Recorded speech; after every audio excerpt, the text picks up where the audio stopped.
Today I want to talk about the self-development hangover. Have you had one? How was it? How bad was it? I have had many over the years, many self-development hangovers. What is it, you might say?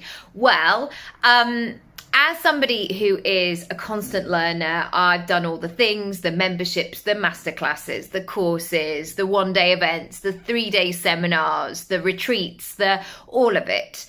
I get so into it. I'm a really good student in that process, and I will take down the notes. I'm fully present. I'm immersed in it. I'm supporting other people. I'm getting excited about their dreams. I'm essentially ticking all the boxes for the organizers. I'm an A+ student. But what happens afterwards, I really need to keep an eye on, because what can happen the next day is I wake up with that self-development hangover, almost feeling so overwhelmed, I don't know what to do next. Or I've almost got so many ideas, I don't know which direction to go in. Or I don't know where to start. Or I go down the snake, like in Snakes and Ladders, and go back to the beginning, and I'm like, can I even do this? Is this... I don't know. And I get stuck in my head. So 2 ways I combat this. One is to get a really great notebook, a way of pulling together my notes. So sometimes I like a notebook that I can write quite nice notes inside, and to-do lists and checklists. But I also really love the possibility of some plain paper, for example. And I know this sounds really simple, but for me, there's no point just learning these things. It's about how you implement them, how you move forward from there. So I make sure I've got some plain paper. I make sure I've got some Sharpies. I like to visually map things out, and that really works for me. The second way I combat this self-development hangover is to make sure that I have allowed time and space, and maybe another person in the mix, for follow-on support.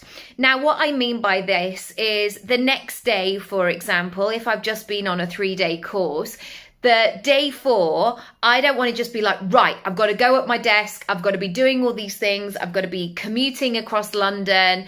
I actually keep that day very chilled, so I can really just begin to digest what has happened and process it and think about it.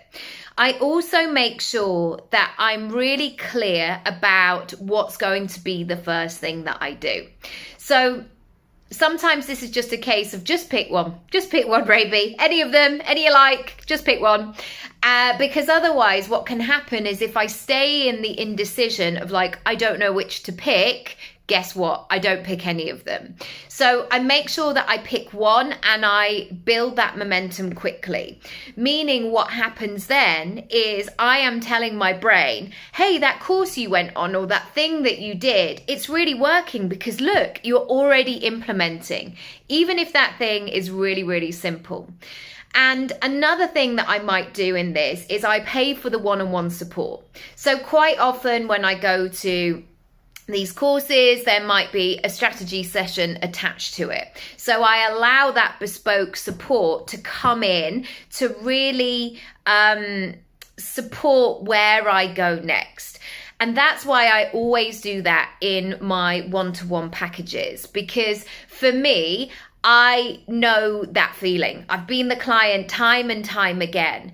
And for me, it's never just about, I don't know, just bringing people in or talking about sales. It's actually about results. It's about transformation. That's why I got into the industry. That's what I want to do. There's no point just kind of nodding and smiling and being like, oh yeah, that was fun, wasn't it? And we had a nice coffee. I want you to do something with it. I want you to see those results, because I know that when you take things to that next level, oh my goodness, the joy, the release, the excitement, the ripple effect, it's so huge.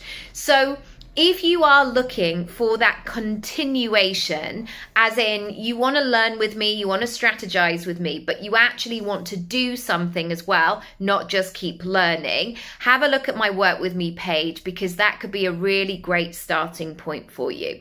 One final thing, I know that that is not traditionally coaching, because many people do this sense of it's the client's responsibility, you are there as a facilitator, but I do know, given all the other roles that I've had over the years, I know this sweet spot of supporting people with the coaching tools and that accountability.